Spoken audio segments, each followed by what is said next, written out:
Hello, everybody. Thank you for showing up. It's wonderful to meet like this every week. I thank you for your presence, whether you're joining us live or on the recording. I think this time together is really a co-creation. It's not just me sharing my thoughts, but a lot of you have intentions and visions and heartfelt desires. And I think that as we all come together, our minds are joined. And so lots of folks write, wow, you thought you talked about just what I needed to hear today. And I believe that I pick up on your energies and you pick up on mine, and together we come up with a result that serves lots of us. So thank you for participating either live or with recording. This is really a shared adventure. I appreciate that very much. So last week we began a series on how to cruise through the holidays by shifting attitude and thought and expectation. And this is such an important topic because the holidays can be very stressful for lots of people. There are pressures and anxieties and family obligations and office parties and end of year tasks. And lots of people get balled up and they forget that this is the season of joy, isn't it? And so what I want to do with you these few weeks is to really create kind of a magic carpet where you can flow through the holidays and really enjoy ourselves and enjoy our connections with our families and our friends, and really make it a season of joy from the heart, from the inside out. And the beginning way to do that is to recognize that what seems to be happening out there is really happening in here. That what you believe the holidays are, who you believe your relatives are, who you believe you are, is really a function of thought and attitude and expectation more than, quote, reality. And A Course in Miracles tells us that there is no such thing as an external reality. It says, the world you see has no effects at all. It merely represents your thoughts. So the world is neutral. It's just a blank screen. And the best example of that is a story I heard about a group of cowboys who, many years ago, when motion pictures first came out, they got together in this cabin and they put a sheet up on the wall and they watched their first motion picture. This happened to be a movie of a group of Indians that were coming over a ridge and attacking a group of cowboys. Well, one cowboy in the audience became so excited and anxious that he stood up and he took out his gun and he fired 6 shots at the screen. And the lights came up and everybody laughed to see a blank screen with 6 holes in it. And the Course in Miracles would say that whenever you perceive attack from the outside world or you attack in response, all you're doing is messing with a blank sheet. And as a modern day analogy, if you went to a movie and you didn't like a character you saw on the screen and you rushed the screen and you tried to drag this character you don't like off the screen, you tried to save somebody on screen, none of that would be to any result because it's just images on a screen. If you really wanted to see a different movie, you would have to go back into the projection booth. And that's where you change the movie. When you change the source, you change the result. And the Course tells us that there's a huge reversal of cause and effect. We believe that the world is a cause and our experience is the effect. It's really the other way around. Our thoughts are the cause and the world is nothing more or less than an effect. And this is why we have repetitive events in our relationships and our finances.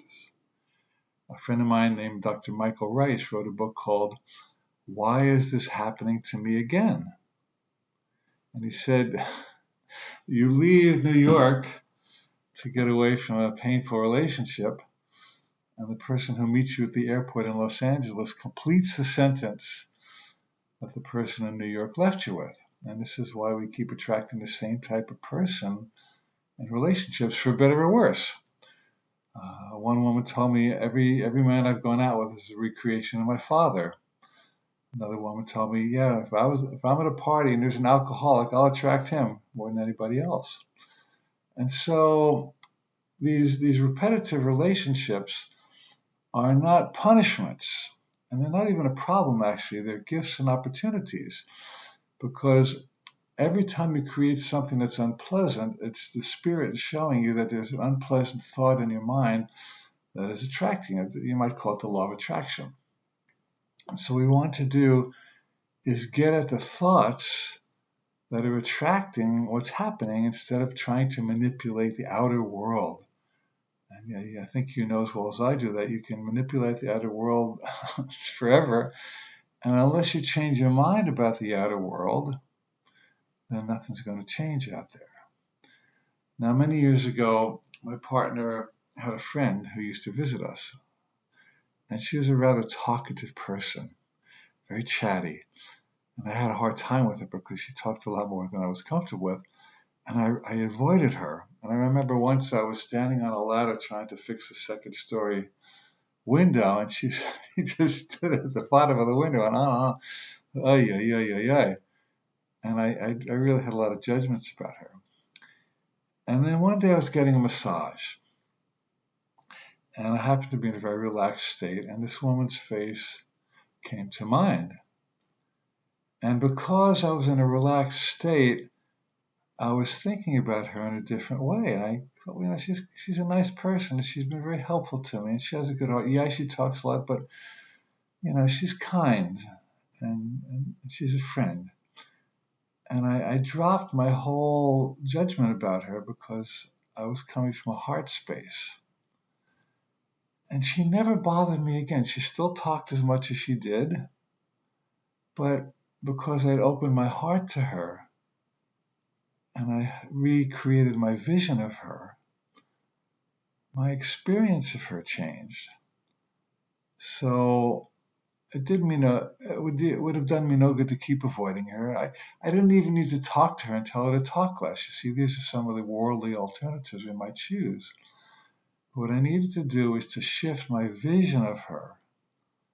So I saw beyond judgment. I saw her divine self. Of course, miracles would say I had the vision of Christ because I saw her holy self and her perfect self rather than a human self. Now, let's face it.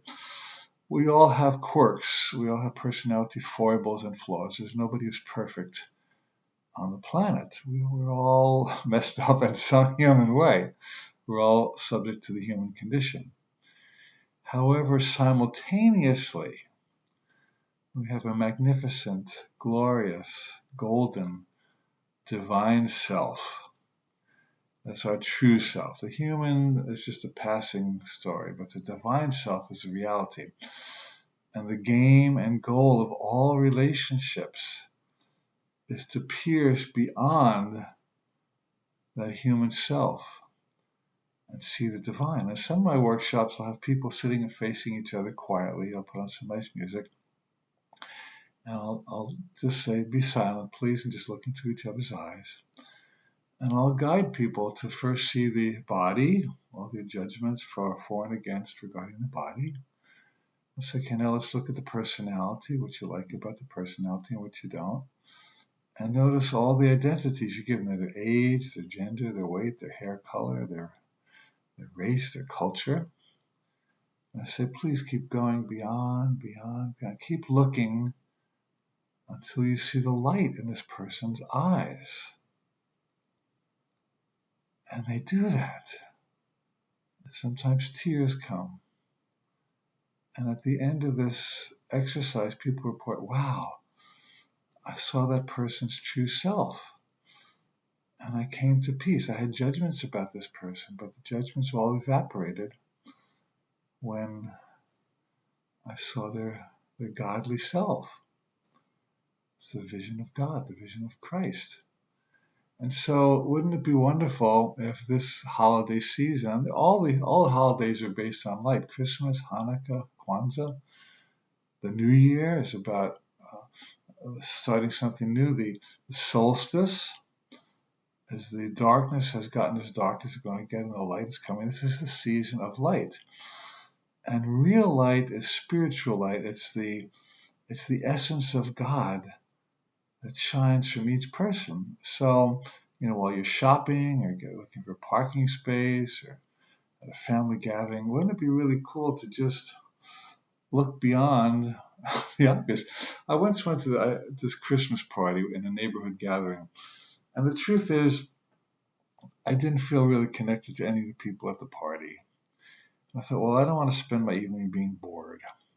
So I played a game with myself. I thought, well, okay, as I'm talking to this person, I'm not going to listen so much to what they're saying, but I'm going to keep ratcheting my vision as if taking a microscope and going to deeper levels of magnification. I'm gonna do whatever I can do to see this person as a divine, Christed being. I mean, if this is Christmas time, we're talking about the birth of Christ. How about the birth of Christ in each of us? That's the true metaphor here, isn't it? And I really started to enjoy that party, and I started to enjoy those people because I was not hung up on their personalities or their appearances. I didn't even listen to their stories. Their stories were irrelevant. One guy was really complaining about this and that. At first I started to be irritated, but I said, I'm not going there. I didn't say it to him. I said to myself, I'm just gonna look in this guy's eyes. I'm gonna find something amazing in there, and I did. And I developed a nice relationship with him. I saw him around the neighborhood after that. We had nice chats, and it was because I was willing to shift my vision of him rather than wait for him to change. Friends, if you're waiting for any of your relatives to change, forget it. It ain't going to happen. They might change, but please don't postpone your joy until your relatives change. See if you can enjoy them just as they are, and even if they have oddities or quirks, just enjoy them as personality, colorfulness. Just let them be who they are. And people are interesting, even with their weirdnesses. Let their weirdnesses be interesting. So what we're doing is we're changing our vision of our friends and lovers and spouses and partners and business associates and family members. We want to change from the inside. We don't see each other clearly. We see our version of each other. In other words, when you see your husband or wife, you think, well, this is that person. But know what? Now you're seeing a version of them. There are many of them that they could be. Many different aspects of your partner. I say, well, he doesn't take out the garbage. Well, all right, but he does support me. So one version is the guy who doesn't take out the garbage. Another version is the guy who supports me and cares about me and lets me go to my yoga class and supports me to do my Course in Miracles, my meditation. Well, how about if I celebrate all the things he supports me for instead of nitpicking about the things he doesn't support me for? Well, so let me choose the version of my husband or wife that I would prefer for them to be. And let me feed that version with my thoughts and attention and appreciation. Dale Carnegie said, give that person a fine reputation to live up to. In other words, think of your partner as the finest one they could possibly be, and stoke that, and give your attention to that, and celebrate that. And anytime they do anything you like, thank them so much. Thank you for driving me here. Thank you for watching that movie with me. Thank you for buying me that dress. Thank you for being so nice to the kids. Thank you for cooking for me. And let your relationship become a celebration of gratitude rather than criticism or griping or complaining. It's so easy to fall into a rut, isn't it? But the whole purpose of your relationship is to ratchet up your vision of your partner so you see their divine self. And now the bonus of that is that when you connect with their divine self, you're connecting with your divine self.